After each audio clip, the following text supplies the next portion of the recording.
Learners, आज की जो हमारी वीडियो है वो क्लास 10 सोशल साइंस सब्जेक्ट में कृषि विषय पर है। देखिए, इस विषय से हम सब अवगत हैं। सभी लोग खेतों में घूमने जाते हैं, कहीं ना कहीं हम खेतों से जुड़े हुए हैं, कृषि से भी जुड़े हुए हैं।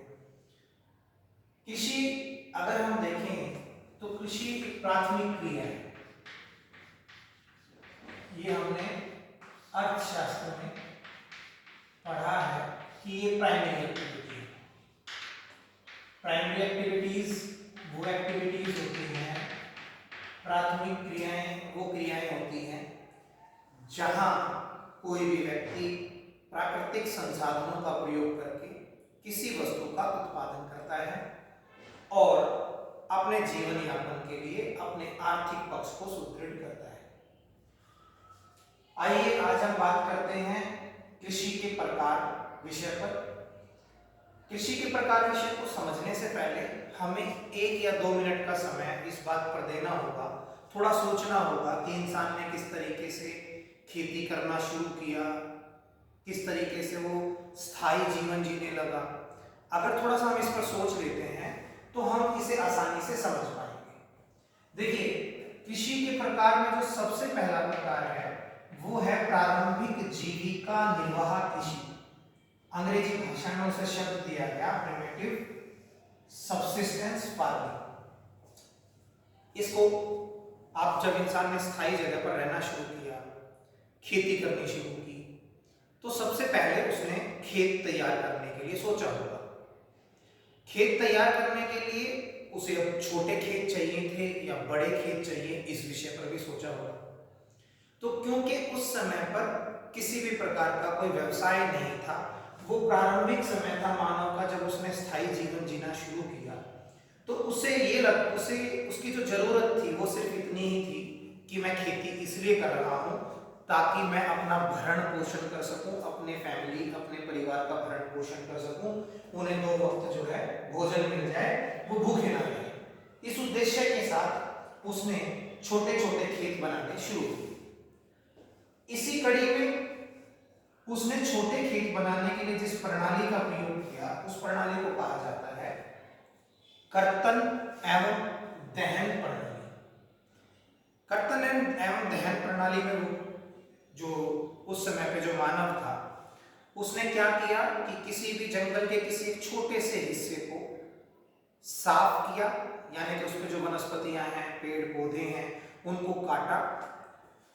उस काटने की प्रक्रिया को कहा गया कर्तन, और उसके बाद उस काटी हुई चीजों को उसने जलाया जिसे कहा गया दहन, यानी कि काटना और जलाना। इस प्रणाली में ये 2 छोटी छोटी क्रियाएं थी। पहले साफ किया जाए, पेड़ पौधों को वहां से हटा दिया जाए और उनको वहां पर जला दिया जाए।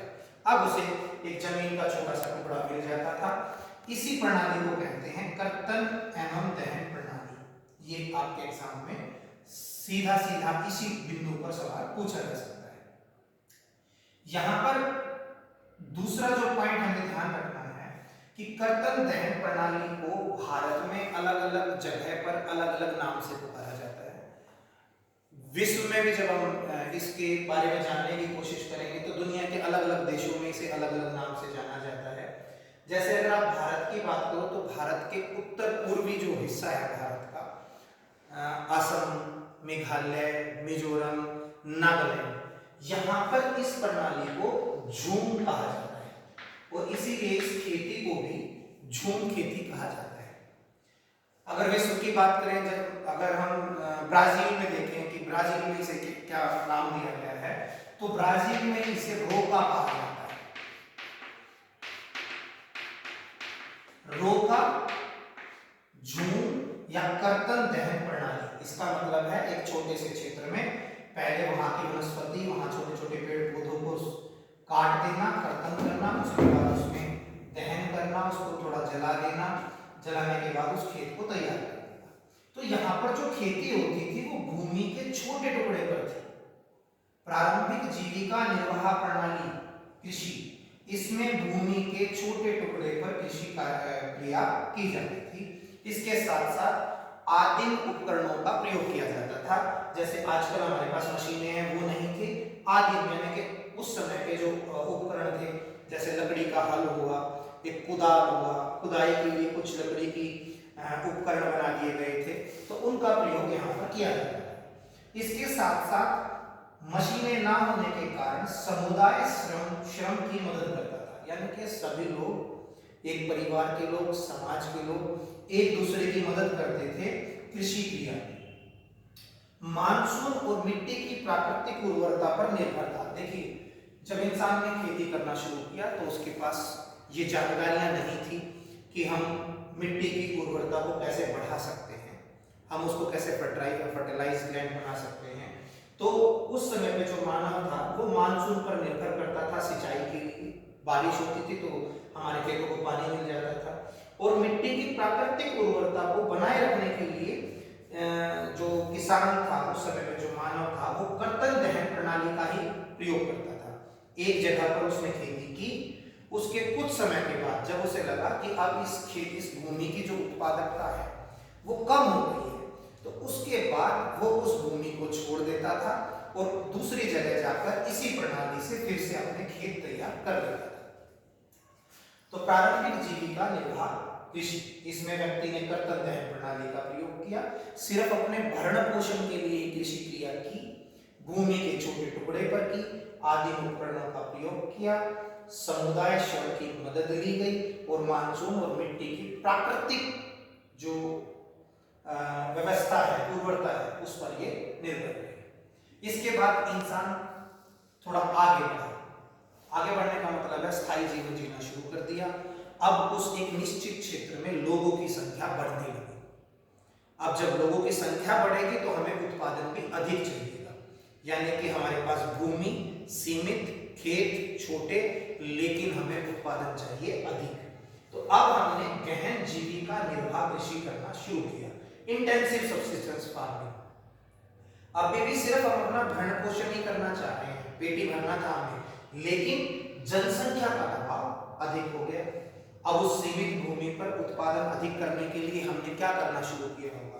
हमने जैव रासायनिक खुराक को बढ़ाया। मिट्टी को जो है वो खाद चाहिए, खाद का प्रयोग किया। उसके साथ साथ प्राकृतिक खाद के साथ साथ हमने जैव रासायनिक खाद को भी मिट्टी में डालना शुरू किया, ताकि मिट्टी जो है वो उसकी उत्पादकता बढ़े और थोड़ी सी सीमित भूमि पर भी हमें अधिक से अधिक उत्पादन मिल जाए। इसके साथ साथ हमने सिंचाई की उच्च खुराक भी बढ़ाई। हमने छोटा छोटा जो नदियों के किनारे की जगह थी उसको यूटिलाइज करना शुरू किया, प्रयोग करना शुरू किया। इसमें भी यहाँ तक भी गहन जीविका निर्वाह कृषि में अभी तक मशीनों का प्रयोग नहीं हुआ है। ये श्रम प्रधान कृषि थी, यानी कि किसी भी परिवार के लोग, समुदाय के लोग मिलजुल कर खेती का काम करते थे। हमारे पास मशीनें नहीं थी। गहन जीविका निर्वाह कृषि।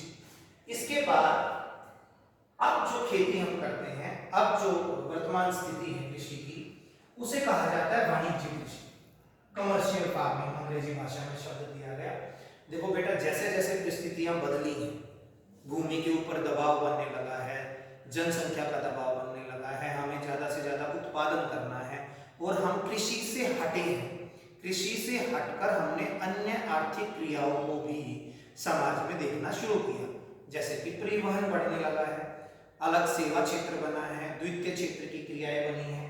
तो लोग कहीं ना कहीं खेती यानी कि जो फसलें जिनका उत्पादन हम करते हैं उसे कमर्शियली भी यूज करने लगे, बिजनेस के तौर पर। अब सिर्फ वो अपना भरण पोषण नहीं कर रहे हैं कि भाई पेट भरने के लिए खेती कर रहे हैं, अब वो खेती कर रहे हैं अपने उत्पादन को, अपनी फसल को बेचने के लिए, मार्केट से ज्यादा पैसा कमाने के लिए। तो अब इसकी विशेषताएं क्या क्या बनेगी कि कमर्शियल फार्मिंग यानी कि वाणिज्य कृषि में आधुनिक निवेश हुआ है।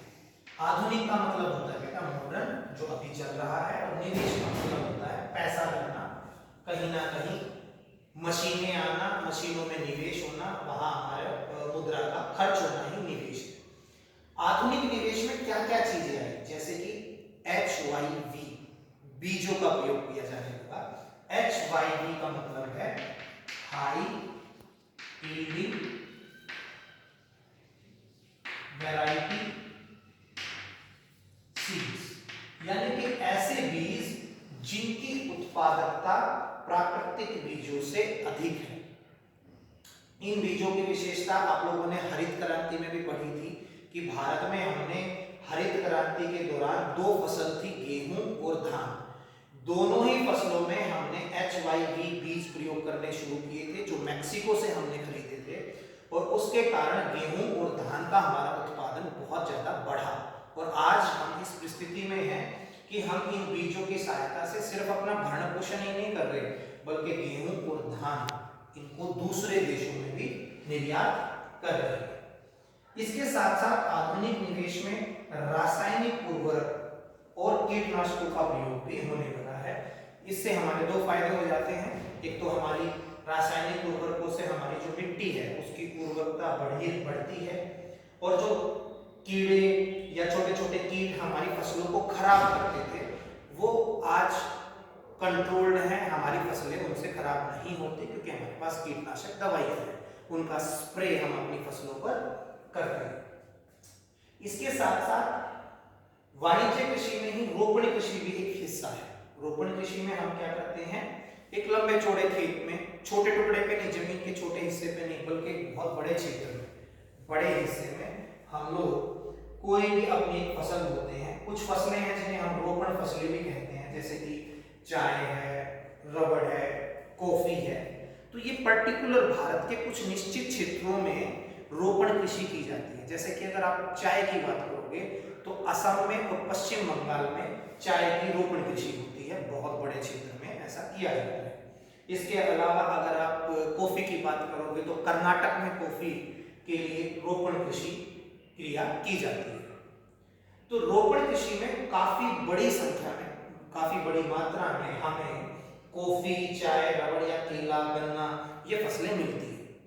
अब रोपण कृषि की जो सबसे इंपॉर्टेंट बात है, सबसे इंपॉर्टेंट बिंदु से संबंधित जो आपको ध्यान रखना है कि रोपण कृषि ही आज के समय में जो हमारे उद्योग हैं उनको जितना कच्चा माल चाहिए उस कच्चे माल की पूर्ति रोपण कृषि से ही की जाती है। कहीं ना कहीं हम ये कह सकते हैं कि कृषि जो है वो उद्योगों का एक इंटरफेस है। अगर कृषि से कच्चा माल ना मिले तो शायद औद्योगिक जो क्रियाएं हैं वो ना हो, कच्चे माल की पूर्ति का श्रेय रोपण कृषि हो जाता है। ठीक है, तो आज जो वाणिज्य कृषि, कमर्शियल फार्मिंग हम करते हैं, यहाँ पर सिर्फ हम अपना भरण पोषण नहीं कर रहे हैं, बल्कि उसके साथ साथ हम जो हमारा उत्पादन है उसको मार्केट में बेचने की भरपूर कोशिश करते हैं, अपने उत्पादन को ज्यादा से ज्यादा बढ़ाने की कोशिश करते हैं। कृषि के प्रकार जाने। अब हम इस चैप्टर का दूसरा एक कंटेंट लेते हैं कि शस्य प्रारूप भारत में कृषि का क्या है, यानी कि क्रॉपिंग पैटर्न क्या है। देखिए, भारत में जो है 3 ऋतुएं, 3 शस्य ऋतुओं के आधार पर फसलों को बांटा गया है। ठीक है, सबसे पहले है रबी की फसलें। रबी की फसलों में जैसे गेहूं, मटर, सरसों, चना, ये सभी रबी की फसलें कही जाती हैं। और रबी की फसलें जो है सर्दी के मौसम में बोई जाती हैं। इनका बुआई का जो महीना है वो है अक्टूबर से दिसंबर और कटाई अप्रैल से जून के बीच। इसके प्रमुख उत्पादक राज्य जो हैं वो है यूपी, हरियाणा, पंजाब और हिमाचल प्रदेश, उत्तराखंड। रबी की फसलों को आप ऐसे याद रख सकते हैं, सर्दी के मौसम में हम अपने हैंड्स को रब करते हैं, रगड़ते हैं ना, ऐसे हैंड्स को रब करते हैं। तो रबी की फसलें सर्दी के मौसम में होंगी। ठीक है, और इनकी बुआई, कटाई और प्रमुख उत्पादक जो है वो हमने आपके साथ शेयर करी थी। इसके बाद होता है जायद। जायद जो फसलें, उसमें जो गर्मी की फसलें हैं, जैसे कि तरबूज है, खरबूजा है, ककड़ी है, खीरा है, जो हमें गर्मियों में हमारी आवश्यकताएं हैं, तो इसे ग्रीष्म ऋतु में बोया जाता है, अप्रैल मई के महीने में, और जून के महीने में इसकी कटाई हो जाती है। इसके लिए प्रमुख जो राज्य हैं वो हमारे हरियाणा, उत्तर प्रदेश, पंजाब और राजस्थान। ठीक है, तो ये जायद की फसलें हैं। इसके बाद आती है खरीफ की फसलें। खरीफ की फसलों में आप बिल्कुल आराम से याद कर सकते हैं, खरीफ, खा से खरीफ और खा से खराब। बारिश के मौसम में क्या होता है, कीचड़ कीचड़ हो जाता है, थोड़ा सा खराब सा मौसम होता है। तो खा से खरीफ, खा से खराब, यानी कि बारिश के मौसम की फसलें हैं। धान, बाजरा, मक्का, गन्ना। अब देखो इनका बुआई का समय क्या होगा, जब भारत में मानसून आएगा यानी कि बारिश शुरू हो जाएगी, जून जुलाई। उसके बाद इसकी कटाई हो जाएगी सितंबर से अक्टूबर। और इसके जो प्रमुख उत्पादक राज्य हैं वो पंजाब, हरियाणा, उत्तर प्रदेश, केरल और आंध्र प्रदेश। ठीक है, तो इस तरीके से 3 तरीके की हमारी फसलें हुई, रबी की फसलें, जायद और खरीफ। अब मैं लास्ट 1 मिनट में आपको आज के कंटेंट को रिकैपिचुलेट कराता हूं। आज की इस वीडियो में हमने पढ़ा कृषि के प्रकार। सबसे पहले पढ़ा प्रारंभिक जीविका निर्वाह कृषि, सिर्फ अपने भरण पोषण के लिए, महत्वपूर्ण बिंदु नीचे है। उसके बाद गहन जीविका निर्वाह कृषि, जनसंख्या का दबाव बढ़ा, सीमित क्षेत्र, सीमित खेतों के आकार, लेकिन उत्पादन अधिक करना था तो कुछ परिवर्तन हुए, गहन जीविका निर्वाह कृषि। और उसके बाद आज की स्थिति जहां पर कृषि कमर्शियली यूज होती है, हम अपना उत्पादन बेचते हैं मार्केट में, वाणिज्य कृषि। उसके बाद शस्य प्रारूप क्रॉपिंग पैटर्न अगर भारत में देखा जाए तो 3 ऋतुओं के आधार पर क्रॉपिंग पैटर्न बनता है, रबी की फसलें, जायद फसलें और खरीफ की फसलें। आशा है आप लोगों को ये कंटेंट समझ में आया होगा। जय हिंद, जय भारत।